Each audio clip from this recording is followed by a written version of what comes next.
오두막 편지. 너는 내 세상 어디에 있는가? 청정한 승가. 며칠 전 남쪽을 행각하다가 지리산 자락의 한 객사에서 하룻밤 쉬는데 때마침 부슬부슬 봄비가 내렸다. 밤새 내리는 봄비 소리를 들으면서 메마른 내 속들을 적셨다.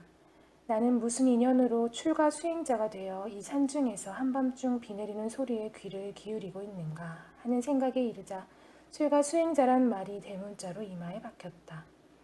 벌써 오래전 일인데 그때도 겨울철 안거를 마치고 남쪽을 행각하다가 한 남자의 선방에서 잠시 쉬어온 일이 있다. 그때 그 선방의 인상이 하도 좋아서 지금까지도 내 기억의 바다에는 맑게 간직되어 있다. 두어 평 될까 말까한 조그만 방인데 방 안에는 방석 한 장과 가사 장삼 그리고 실ong 위에 작은 걸망이 하나 올려져 있을 뿐이었다. 햇볕이 은은히 비쳐드는 봉창과 정갈한 장판 바닥의 그 선실을 보고 청정한 승가의 살림살이가 어떤 것이라는 걸 절감했었다. 요즘 어느 절에 가든지 이런 맑은 선방을 보기가 어렵다. 불필요한 것들로부터 벗어난 그 충만한 느낄 수가 없다. 이것저것 너절한 물건들로 넘쳐 있어 청정은 고사하고 속기가 분분하다. 방을 보면 그 안에서 살고 있는 사람의 인품을 바로 들여다볼 수 있다. 마을집이나 절집이나 요즘 같은 세상에는 모든 것이 지천으로 넘치고 있어 참으로 귀한 것이 무엇인지를 모르고 있다. 청정이 생명인 출가 수행자들에게 넘치는 물량은 편리한 도구가 아니라 커다란 장애요, 도전이 아닐 수 없다. 이 물질 만능의 세태를 어떻게 극복할 것인지 수행자들에게는 새로운 과제로 부딪힌다. 출가 수행자는 무엇보다 먼저 가난해야 한다. 자신의 분수와 가난의 의미를 알아야 한다. 가난 속에서 도심이 우러난다. 가진 것이 많고 거느린 것이 많으면 출가의 뜻을 잊는다. 옛날에 수행자들은 갈아입을 옷과 바리떼 하나로 족할 뿐 더 이상 아무것도 가지려고 하지 않았다. 거처에 집착하지 않고 음식이나 옷을 탐하지 않았다. 오로지 자신의 마음을 밝히는 일에만 열중하였다. 물론 오늘날처럼 삶의 형태가 다양해지고 복잡해진 세상에서는 옛날과 같이 살기는 어렵다. 그렇지만 아니 그럴수록 맑음을 지키는 일은 더욱 귀하다. 늘 깨어있는 것이 출가 정신이라면 물질의 더미에서도 깨어나야 한다. 수행자에게 가난이란 맑음 그 자체다. 출가 수행자는 세속의 자로 재어 가난할수록 부자다. 모자라고 텅 빈 그 속에서 넉넉한 충만감을 누릴 수 있어야 한다. 맑은 가난으로서 출가 수행자의 모범을 보인 조주 선사의 자치는 오늘의 수행자들에게 생생한 교훈이 될 것이다. 조주록에 이런 기록이 실려있다. 스님은 120살이나 살았다. 무중에 폐물 범난이 있자 산속으로 몸을 피해 나무 열매를 먹고 푸롯을 걸치면서도 수행자의 몸가짐이나 차림새를 바꾸지 않았다. 조주는 구족계를 받고 난 다음 은사 스님이 조주성의 서쪽 한 절에 계시다는 소식을 듣고 그곳으로 가서 은사 스님을 찾아뵈었다. 조주가 도착하자 은사 스님은 사람을 시켜 조주의 고향집에 귀댁의 자제가 행각길에 돌아왔다고 알려주었다. 고향집 일가 친척들은 이 소식을 듣고 몹시 기뻐하며 다음날 함께 찾아가기로 하였다. 조주는 이런 사실을 알고 말했다. 속세의 티끌과 애정의 그물은 닿을 날이 없다. 이미 부모 형제를 하직하고 출가 수행자가 되었는데 다시 만나고 싶지 않다. 그날 밤으로 짐을 꾸려 행각의 길에 나섰다.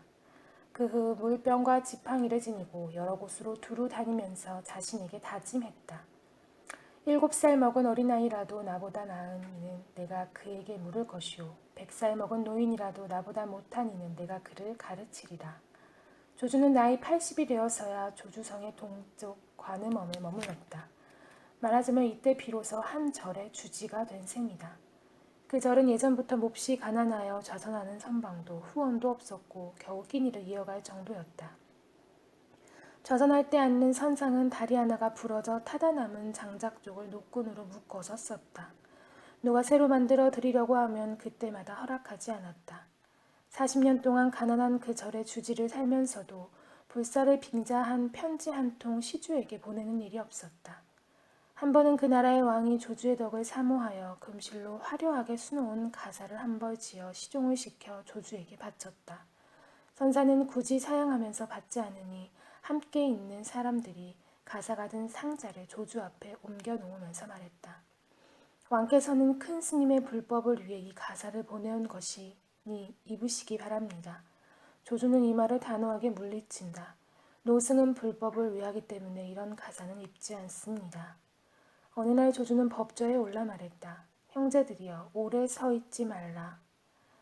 일이 있거든 말해볼 것이요, 일이 없거든 각자 자기 자리에 앉아 도리를 참고하는 것이 좋다. 노승은 일찍이 행각하면서 죽 먹고 밥 먹는 두 때만 잡된 마음에 팔렸을 뿐 별달리 마음 쓸 곳이 없었다. 만약 이와 같지 못하다면 출가란 매우 먼 일이 될 것이다. 한 승려가 조주에게 물었다. 무엇이 한마디입니까? 그 한마디만 붙들고 있으면 그대는 늙어 빠지고 만다. 조주는 이어서 말했다. 만약 한평생 총림을 떠나지 않고 5년이고 10년이고 말을 하지 않아도 그들을 보고 벙어리라고 부르지 않는다면 부처님도 그들을 어쩌지 못할 것이다. 내 말을 믿지 못하겠거든 내 목을 베어라. 조주는 임종의 자리에서 제자들에게 말했다. 내가 세상에 뜨고 나면 태어버리되 사리 같은 걸 주우려고 하지 말라. 선승의 제자는 세속 사람들과는 달라야 한다. 더군다나 이 몸뚱이는 헛것인데 무슨 사리를 챙긴단 말인가. 이런 짓은 당치 않다. 이래서 청정한 승가에 지극한 마음으로 귀의합니다. 라고 우리는 절을 한다. 바람 부는 세상에서 지난밤 이 산골짜기에는 거센 바람이 불어댔다. 잠을 제대로 이룰 수 없도록 바람이 휘몰아쳤다. 아침에 일어나 나가보니 여기저기 나뭇가지들이 어지럽게 흩어져 있고 창문을 가렸던 비닐이 갈기갈기 뜯겨 나가 있었다. 그리고 아궁이에 재를 쳐내는 데 쓰는 들통도 개울가에까지 굴러가 있었다. 대단한 바람이었다. 내일 모레가 우수인데 사나운 바람이 부는 걸 보면 겨울이 봄한테 자리를 내주고 물러갈 날도 머지 않았나 보다. 바람은 왜 부는가? 어디서 와서 또 어디로 가는가? 기압의 변화로 인해서 일어나는 대기의 흐름인 바람은 움직임으로써 살아있는 기능을 한다. 움직임이 없으면 그건 바람일 수 없다. 움직이는 것이 어디 바람뿐이겠는가? 살아있는 모든 것은 그 나름으로 움직이고 흐른다. 강물이 흐르고 바다가 출렁이는 것도 살아있기 때문이다. 묵묵히 서 있는 나무들도 움직이면서 안으로 끊임없이 수액을 돌게 한다. 해가 뜨고 지는 거나 달이 찼다가 이우는 것도 해와 달이 살아있어 그런 작용을 한다. 우주의 호흡과 같은 이런 움직임과 흐름이 없다면 사람 또한 살아갈 수 없다. 이 세상에서 멈추거나 고정되어 있는 것은 아무것도 없다. 멈춤과 고정됨은 곧 죽음을 뜻한다. 그러니 살아가고자 한다면 그 움직임과 흐름을 거부하지 말고 받아들여야 한다. 모든 것은 변화를 거치면서 살아 움직이고 있다. 하나의 극에서 다른 극으로 움직이면서 변화한다. 이런 변화와 움직임을 통해서 새롭고 신선한 삶을 이룰 수 있다. 요즘 우리 사회는 마치 벌집을 쑤셔놓은 것처럼 시끄럽고 요란하다. 거액의 대출을 둘러싼 비리와 부정이 우리 사회에서 처음 일어난 일처럼 야단스럽다. 정치 권력과 재력이 한데 어울려 빚어놓은 부정과 비리가 어디 한두 번이던가. 문민정부가 들어선 이래 뭔가 그전과는 좀 달라질 것을 기대했던 시민들은 달라지기는 고사하고 갈수록 태산인 그 혼미 앞에 크게 실망하고 분노하지 않을 수 없다. 믿었던 도끼에 발을 찍히는 배신감마저 느껴야 한다. 국가기관과 정치인들에 대한 불신과 환멸 또한 새삼스러울 것도 없지만 그 정도가 이제는 극에 달한 듯 싶다. 우리는 요 몇 해 사이를 두고 끊임없이 이런 비리와 부정 앞에 국민적인 긍지와 나라의 체면을 여지없이 짓밟혀왔다. 그런데 더욱 통탄스러운 것은 이와 같은 비리와 부정 앞에 아무도 책임질 사람이 없는 기이한 현실이다. 모두가 그건 너, 바로 너 때문이야 라고 발뺌을 하고 있다. 책임질 사람이 없는 사회에 우리가 몸담아 살아가고 있다는 것은 얼마나 허망하고 위태로운 삶인가. 한때 경제적인 고도성장을 구가하면서 선진국 대열에 끼어들겠다고 세계 인류 국가를 이루겠다고 벼르고 장담하던 국가적인 의욕과 국민적인 희망은 1997년 2월 현재 그것이 허구임이 드러나고 말았다.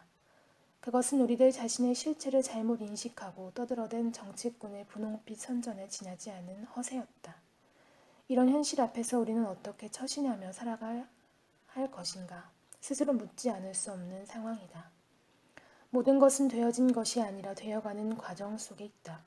이미 이루어진 것이 아니라 앞으로 이루어지려는 그 과정이다. 이 말이 진실이라면 그 어떤 비극적인 상황 아래서라도 우리는 절망하거나 낙담하지 말아야 한다. 죽음에 이르는 병이 따로 있는 것이 아니라 절망이 곧 우리를 죽음에 이르게 한다. 사업을 하는 사람이건 안 하는 사람이건 가릴 것 없이 요즘 입만 열었다 하면 모두가 하나같이 불경기와 불황을 이야기한다. 그러면서 울적하고 어두운 표정들을 짓는다. 그렇다고 해서 인간의 모든 영역이 불경기이고 불황이라고만 할 수 있을까? 경제적인 현상이 곧 인간의 전체적인 생활 현상과 동일한 것일 수 있을까? 인간 생활에는 경제적인 현상만이 아니라 문화적인 현상과 정신적인 현상, 이 밖에도 경제 외적인 현상이 다양하게 있다. 앞서 살다간 우리 선인들은 경제 외적인 현상을 통해서 넉넉지 않았던 경제적인 현상을 무난히 극복하면서 사람답게 살 줄을 알았다. 그동안 우리가 생명을 기르고 지탱해주는 음식물을 함부로 버리면서 흥청망청 너무 과분하게 살아왔던 자취를 이 불경기와 불황의 시점에서 냉정하게 되돌아보아야 한다. 우리가 살아온 날들이 우리를 분수에 알맞은 삶이었는지 아니었는지를 물어봐야 한다. 하루하루 우리의 살림살이가 내 자신과 이웃에게 복과 덕을 심는 것이었는지 그 복과 덕을 탕진하는 것이었는지 반성해 보아야 한다. 이 세상에서 일어나는 모든 현상은 인과관계의 고리다. 오늘의 불경기와 불황은 결코 우연한 현상이 아니다. 우리 사회의 비리와 부정, 혼란과 혼미는 외부 세계에서 주어진 짐이 아니라 바로 우리들 자신의 순간순간 뿌려서 거둔 열매다. 어떤 작용이 있으면 거기 반드시 반작용이 따르게 마련이다. 작용은 그것을 지탱하는 반작용이 필요하다. 작용은 양극이고 반작용은 음극이다. 이 두 가지가 다 필요하다. 쇠붙인 비행기가 공중을 날아가는 것은 거기 공기의 반작용이 있기 때문이다. 공기의 저항이 없으면 비행기는 공중에 뜰 수 없다. 새들이 공중을 나는 것도 물고기가 물에서 헤엄치는 것도 이런 현상이다. 오늘날 우리 사회의 이 혼란과 혼미는 이 땅에서 살아가는 현재의 우리에게 어떤 의미가 있는지 다 같이 곰곰이 생각해 볼 과제이다. 한 제자가 스승에게 물었다. 이 어지러운 세상을 어떻게 살아가야 합니까? 스승은 대답했다. 어지러운 이런 세상이야말로 진짜 좋은 세상 아닌가? 무사안이란 태평세월보다는 차라리 난세야말로 그 저항을 통해서 살맛 나는 세상이란 말일 것이다. 세계 인류 국가를 이루겠다고 허황하고 촌스러운 꿈을 꾸기 전에 그 사회 구성원의 일상적인 삶이 상처받지 않고 활기차게 길을 펴고 살 수 있도록 염원해야 한다. 사회나 국가는 추상적인 개념입니다. 사회를 이루고 있는 구체적인 인간, 즉 정부 관료와 정치인과 기업인 등 그리고 당신과 내 가치는 의식이 바뀌지 않고서는 사회적인 변혁과 발전은 기대할 수 없다. 당신은 삶의 가치를 어디에 두고 있는가? 당신의 속사람도 불황을 타는가?